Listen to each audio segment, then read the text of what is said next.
semuanya, Assalamualaikum warahmatullahi wabarakatuh. Alhamdulillah, ketemu lagi dengan saya Cep Gunawan di channel Peluang Usaha. Nah, ngomongin tentang usaha, mungkin kita bisa melakukan hal dari yang mulai terkecil sampai dengan yang besar. Nah, kali ini saya akan membahas tentang usaha yang modalnya kecil. Itu saya akan kembalikan kita pertama kali di modal 200.000 ya, ditambah sama kiloan ini. Kiloan ini harganya 25 sampai dengan 35.000. Jadi cuman modal ini nih ya, sama uang 200.000 Anda sudah bisa mendapatkan keuntungan ratusan ribu pula. Nah, caranya seperti ini. Nah, yang Anda lihat ini adalah contoh barang bekas ya, dengan jenis merek yang varian dari berbagai macam makanan. Ini namanya kardus, semuanya juga pada tahu. Nah, kita akan coba ini jadikan uang. Caranya bagaimana? Nah, makanya di sini saya akan jelaskan. Jadi kalau misalnya Anda punya motor, kemudian Anda punya uang kecil ya, modalnya kecil nih di angka 200, 300 atau bahkan 500.000, nggak usah bingung. Ada salah satu usaha yang memang cukup baik ya, itu untuk keuangan. Tetapi di sini adalah dimana Anda akan diuji dengan rasa gengsi ya. Nah, cuman kalau misalnya kita usaha di seperti ini ya, kita pengambilan barang-barang bekas itu biasanya berlawanan sama gengsi ya, makanya gengsi itu mahal. Kenapa? Kalau gengsi harganya murah, pasti orang udah banyak yang sukses. Nah, perlu diketahui, bos-bos besar di luar sana itu awalnya tidak langsung gede, tapi mereka berawal dari sini ya. Bos-bos besar di barang bekas itu yang ya udah istilahnya angkanya puluhan ton, itu awalnya dari cuman kiloan doang. Cuman tergantung Anda menyikapinya. Jadi sekali lagi, kalau kita ngomongin soal peluang usaha itu bagus, banyak gitu kan, tapi tergantung tata cara kita memandangnya, tata cara kita mempolanya dan mengerjakannya. Makanya di sini akan saya jelaskan gimana sih kalau kita pengen usaha di penjualan barang limbah ya, bekas. Nah, ini yang Anda lihat adalah tumpukan karton yang mungkin sudah tidak asing lagi.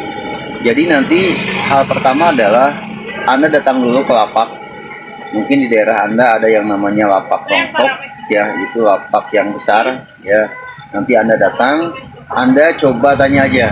Kalau misalnya Anda nggak mau ribet, jangan tanya-tanya soal yang lainnya kayak besi, plastik, kemudian anjuran atau misalnya timah, tembaga dan lain-lain. Janganlah. Kita cukup main di satu ini aja. Itu harganya berapa? Memang sih kalau misalnya kita melihat penjualan itu suka berubah-ubah, ada naik ada turun. Tetapi ini kan diambil garis tengahnya. Artinya nanti ketika Anda datang ke tempat lapak ya, atau ke bos besar lapak, Anda coba tanya-tanya, Kang, kalau misalnya menerima kardus itu di angka berapa? Karena saya adalah pengepul kecil gitu, bilangnya gitu aja. Saya mau coba usaha di rontok, terutama di kardus-kardus, jadi nanti saya akan buang ke sini. Nah, dia nanti akan memberikan retail harga secara detail.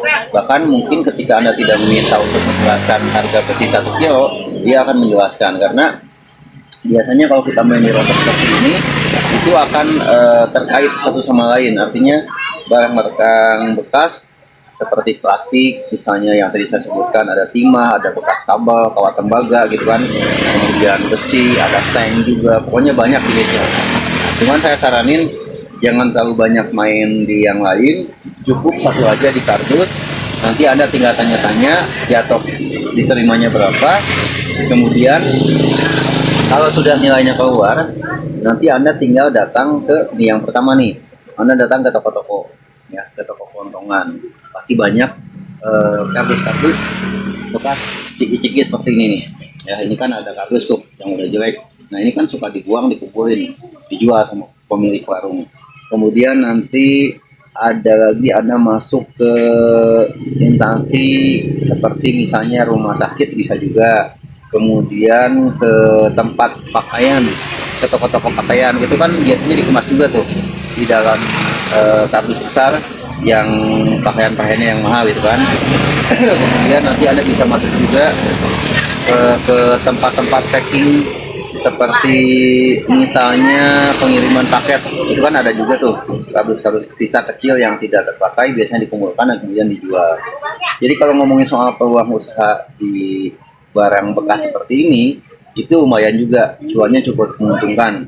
Tetapi kadang-kadang ya itu balik lagi, kita terlalu naif ya, jadi malu gitu kan.